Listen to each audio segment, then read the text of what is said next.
What is up, everybody? Steve here today. So, Sony has revealed a list of the top 10 most played games on PS5 in the first year. Some of you may be shocked by the list, but I'm not shocked whatsoever. Most of the games are multi-plats. Games that you can play on every other system, games that are free to play, games that are not exclusive to PlayStation. I think there's maybe like 2 PlayStation exclusive games in this whole list, while the vast majority are multi-plats. Let's just go down the list of games they have here. Fortnite, Call of Duty Black Ops Cold War, FIFA 21, NBA 2K21, Assassin's Creed Valhalla, Destiny 2, MLB The Show 21, and then we finally got one exclusive title, Marvel Spider-Man Miles Morales, Demon's Souls, and NBA 2K22. So these guys who like to say that they want to brag about these PlayStation exclusives, they don't sound like they're playing these exclusives that much, to be honest. And then so Kotaku made an article about this saying PS5 owners don't play Sony's first party games, and people were pissed. These guys were definitely upset, definitely triggered, so to say. So I find it just hilarious that these guys don't play these exclusives they clamor about so much. And like I said, it's not shocking to me. They're on Twitter consistently trashing Xbox exclusives. Well, meanwhile, Xbox guys actually are concerned about their games. Like Forza Horizon 5 is going to be, it's already reaching, I think I was reached like 7 million right now. Halo Infinite is going to be greatly beloved, greatly played.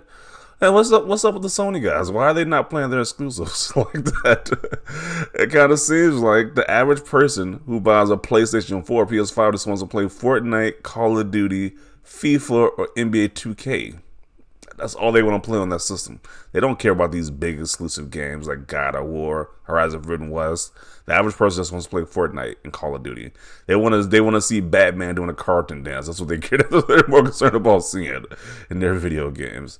So I have been known this for a while, though. This isn't, like I said, this isn't shocking to me. I've been known this for a while. I used to work at Target in the electronics section of Target before, and I used to see firsthand people were buying on their systems. And mostly, when people bought a PlayStation, they would buy like the games that's right here: Call of Duty, FIFA, NBA 2K. They would buy Grand Theft Auto 5, and they would buy Fortnite, but it was like like a physical version. You get like the DLC included with it. Those are the main games people would buy for when they had a PlayStation console. If they had a Nintendo console, those exclusives will sell like hotcakes. Like the Nintendo gamers, they actually buy their exclusives. So there's a big difference. Like even me having first-hand experience, I can definitely say it. I definitely believe that this list is real because it's like I've seen it firsthand when people were buying them when they had a PlayStation console. So it's just like a fad or a trend right now for PlayStation to be so popular. But they're not. It's not probably because of the exclusives. It's probably because of I guess just media right now, or just like pop culture. As the PS5 is popular, but they're just playing the same games that you play on your Xbox. But they talk trash to you every day, and they're playing the same games that you playing that you can play on your Xbox. So it just makes no sense when they just brag about these exclusives like that. When most of their consumers are playing the same games that you're playing, the same multi-plat games. But let's read some of the comments because there was a lot of salt to be had in this comment section. Now, this is an article I think everybody can get behind. Can't imagine this triggered anybody.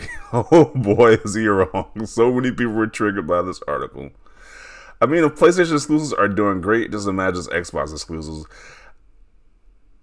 So you try to take a jab at Xbox, but Xbox is on fire right now. So that you can't even say that about Xbox right now. Their exclusives are on fire right now. All their most recent games have been critically acclaimed, highly rated games so far. So you can't even take a jab at Xbox right now. You can't even do it. So this guy fails right here. Why are so many of them mad about them going to PC if they aren't being played by many?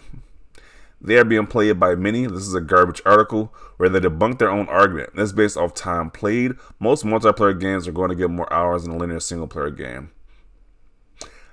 In a way, that is true, but I thought these games were these long experiences that people would just replay over and over again. Like, if that is true, then why are nobody playing these games? And I'm pretty sure even if you switch the company to Nintendo, Nintendo shows their top 10 most played games, I'm pretty sure it'll be still exclusive games over the third-party games on Nintendo. You might see like a few similarities, like with Fortnite, that may be up there. But I'm pretty sure the vast majority of other games are going to be like Nintendo first-party titles, single-player games at that too. So I don't really believe this that because it's a single-player game, I mean, obviously it's playing less to some extent, but you got a whole like 13 million people right now who and you telling me they're just playing the same multiplayer. They're playing the same multiplayer everybody else is playing. So this is just, I mean, it's not shocking to me. It's not shocking. They're just playing the same multiplayer that everybody else is playing. Literally 30% of the list is Sony's first-party games, which sort of diminishes the point of the headline. Even then, 2 of them are single-player games, with the exception of Assassin's Creed Valhalla. Did you say 30%? What's the 30%? I guess he's counting MLB The Show, even though that game has been on Xbox. So, is he really counting MLB The Show? It's like 20%. So, it's 2 out of 10, which is actually like Sony exclusive games. The majority of them don't play any games because they're still in the box of a scalper's floor. Okay. At least the PS5 has first-party games on like another console I know of. He said, sure, bro, unless a lot of Xbox games right now. So, they trying to take jabs at Xbox, they can't even do it properly. That certain fan base be like, okay. There's not that many Sony games anyway. Just the excuses these guys are coming up with. It's like, geez. Just take the L and move on already. So he says, there's not many Sony games anyway. Can't exactly expect people to play Ratchet & Clank 10 hours 30 times, lol. I mean, if the game was a long experience, I mean, shouldn't they have that amount of time into the game? So he lists a list of Sony exclusive games. And that sounds like a Sony problem. That's absolutely no one plays their games. No, they don't. Yeah, they like to throw these big lists out there of Sony games that's on the PlayStation, but they ain't playing. They're not playing these exclusives like that. They're not. They just want to abuse these exclusives in a list where, but they're not playing these games like that. To be honest. My PS5 is a Destiny 2 machine. I'm not sorry for it. At least he's honest. At least he's honest. At least he's one of the honest people who say, well, I got a PS5 to play Destiny 2. Again, you can play on your Xbox as well. So, at least he's honest. Kotaku doesn't write non-clickbait articles. So now Kotaku is clickbait. When you read the actual article, they're saying the same thing that the list. They're not really differentiating. It's not really clickbait. They're saying the same thing I read in that post earlier. Perfect clickbait headline that basically should have said most gamers don't play first party, which is true, majority as per stats, but you had to say PS5 owners to rile up the fanboys. Because they talk the most crap, and they don't play these exclusives like that. Most players are still casual players, I think. FIFA, Call of Duty, Fortnite, Minecraft, and are still most popular by far. And yet again, a new low for Kotaku. That's the one thing you're good at these days. It isn't journalism anymore, that's obvious. Look at the salt from this guy, jeez. Another headline on Kotaku come up with, maybe IGN as well. Gotta love those guys for their bait, or possibly they're referring to this. Yeah, they're referring to the same list. It's the same list. Trashy clickbait headline 2. The list of top 10 was comprised of cumulative hours of PS5 games. 3 Sony first party were in it, but doesn't mean people aren't buying and playing out Sony games. Also doesn't include PS4 first party. Of course, first party Fortnite will dominate. It's the same with PS4 as well. What's the difference? It's the same thing. People are playing this. It's going to be the same with the PS4 games as well. It's the same thing. They aren't playing these exclusives like that. Considering the year Kotaku has had, look forward to our top 10 our bad takes of the year list this December. Okay. Let's see.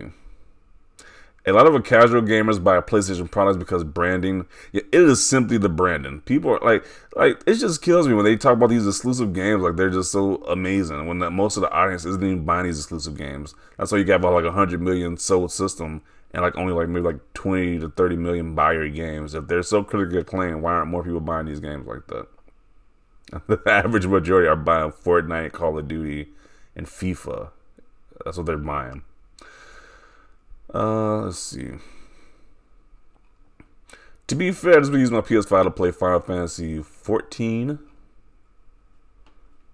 Let's see some of the quote tweets. Let's see. So free-to-play multiplayer titles are higher up in ranking than single-player focused titles when you compare them by cumulative hours played. No S. Sherlock. Okay, so why these guys keep bragging about their exclusive titles then? If they aren't playing them, why do they keep bragging about them then? They keep saying because, hey, these games are free-to-play and multiplayer. Why don't Sony do this? Why don't they make these games then? Oh, didn't they make one? Destruction All-Stars? That game was free-to-play, I believe. And that game flopped. I don't know. And people say I manipulate data to stir up hate. I don't, for the record. Okay. Really, Kotaku? Really? It's crap like this headline PS5 owners don't play Sony first-party games that's dooming their site. Okay, cry more. Kotaku is really saying anything for clicks. This is the definition of a lie. Remember, these are the same people who said that the new Oculus Quest update. What does this got to do with what's going on right now? Why do you deflect this so much? What does it got to do with the article they're talking about right now? How is this definition a lie? Most PS5 owners aren't playing Sony first-party games. That is the truth. That's not a lie. I shouldn't be surprised by such foolish clickbait article titles from Kotaku, a mess, and facepalm. I wouldn't either. All their PS5 first-party games don't catch my eye. Heck, not even Ratchet. And then I got my popcorn ready for this one. All two of them. It takes more time to finish long games or live service games and less time to finish shorter games. Saved you a click. Me walking to the reply section. We've known this for a while. Yeah, we honestly have known this for a while. It's like, it's not shocking. Especially not to me. It's like, we know what's going on behind the scenes. These people aren't playing these exclusives like that. Doesn't help that more than half of all these PS5 sold were purchased by bots. This is the bait. This is bait yet. The salt is real. Okay. And good old Kotaku strikes again. I played plenty of first-party games on my PS5. Shut it. Okay. Because Sony makes majority one-and-done story games, plus there's not too many of them. That's why I wish they made more first-party multiplayer games like SOCOM and PlayStation All-Stars Royale again. Of course, Xbox guys already knew this, so there's no big surprise here. Yeah. This was a terrible read. Well, duh. It was low-key was always a bad argument to begin with. Okay. Ignore that S, just look at the pic. Act surprised. I don't get why this surprises anyone. Casuals make up the vast majority of console sales, but they always brag about how much the PlayStation console sells, but now they're saying not to brag about it because they know the casuals are going to buy these casual games like Call of Duty and Fortnite, but they always like to rub this in the other competition's face, though. So a lot of conflicting stuff going on right here. I own a PS5 and I can't name a single Sony first-party game off the top of my head. Until there are games other than Fortnite for the PS5, I'm going to keep using it for PS4 games. So he bought a PS5 to play PS4 games. Okay. Kind of a dumb article. Just stop it. The sky is also blue. So at least they're admitting it, because it's kind of like they're admitting it. When he says the sky is also blue, so that means he admits that PS5 owners aren't buying these Sony first-party games like that. So, man, what a PS article. The PS5 sucks. Get yourself a PC if you have money. If you don't get it, you're an Xbox One X and grab Game Pass. What a S take. So it's a lot of salt in these comments. That's good. That's going to be a little bit like an hour, multiple hours. I'm gonna conclude it right here. It's like they're saying something we all know. It's like they use they clamor about these exclusives so much, but they aren't buying them. The vast majority of people aren't buying these exclusives, which we already kind of knew. So I'm just gonna conclude it right here. Definitely see your thoughts down below about this. Leave a like this video. As always, thanks for watching, and peace.